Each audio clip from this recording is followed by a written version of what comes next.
বিহার নির্বাচনে লড়ছে না ঝাড়খণ্ড মুক্তি মোর্চা।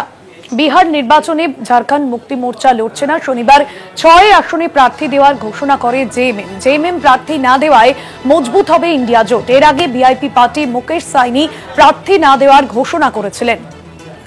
শনিবার ৬ আসনে প্রার্থী দেওয়ার ঘোষণা করে জেএমএম প্রার্থী না দেওয়ায় মজবুত হবে ইন্ডিয়া জোট। ভোটের মুখে বিহারে ইন্ডিয়া জোটের ক্ষেত্রেও একটা ভালো ছবি দেখা যাচ্ছে না, তবে বিহার নির্বাচনে লড়ছে না ঝাড়খণ্ড মুক্তি মোর্চা, এমনটাই খবর পাওয়া যাচ্ছে। শনিবার ৬ আসনে প্রার্থী দেওয়ার ঘোষণা করে জেএমএম প্রার্থী না দেওয়ায় মজবুত হবে ইন্ডিয়া জোট।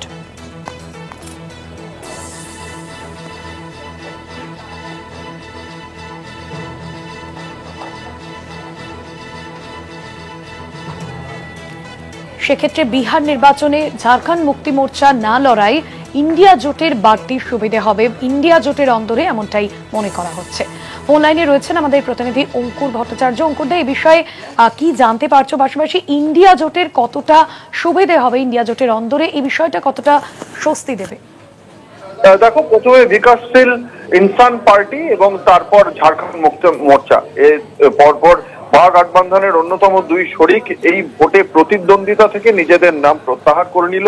আমরা দেখেছিলাম যে সুপ্রিয় ভট্টাচার্য ঝাড়খণ্ড মুক্তি মোর্চার পক্ষ থেকে গত শনিবার দিন সাংবাদিক সম্মেলন করে বলেছিলেন যে দীর্ঘদিন অপেক্ষা করা হয়েছে এবং সেই অপেক্ষার পরেও আরজেডি বা কংগ্রেসের পক্ষ থেকে আসন সমঝোতা নিয়ে তাদের সঙ্গে আলোচনা করেনি বা তাদের দাবি মতো 12টি আসন দেওয়া হয়নি।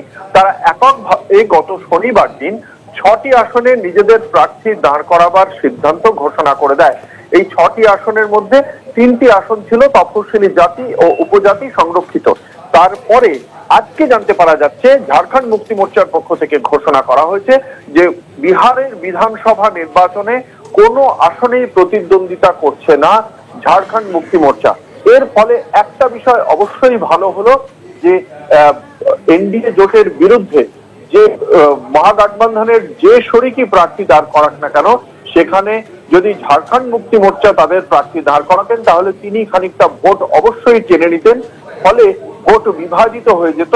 এক্ষেত্রে ভোট বিভাজিত হচ্ছে না, ফলে মহাগঠবন্ধনের শরিক যিনি দাঁড়াবেন সেই প্রার্থীর জেতার সম্ভাবনা আরো বাড়ছে, যা অবশ্যই খানিকটা হলেও চিন্তায় রাখবে এনডিএ শরিকদের। ধন্যবাদ জানাবো অঙ্কুরদা। প্রতিনিধি অঙ্কুর ভট্টাচার্য ছিলেন ফোন লাইনে।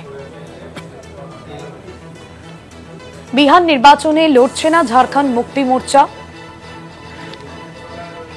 এবং শনিবার 6 আসনে প্রার্থী দেওয়ার ঘোষণা করে জেএমএম।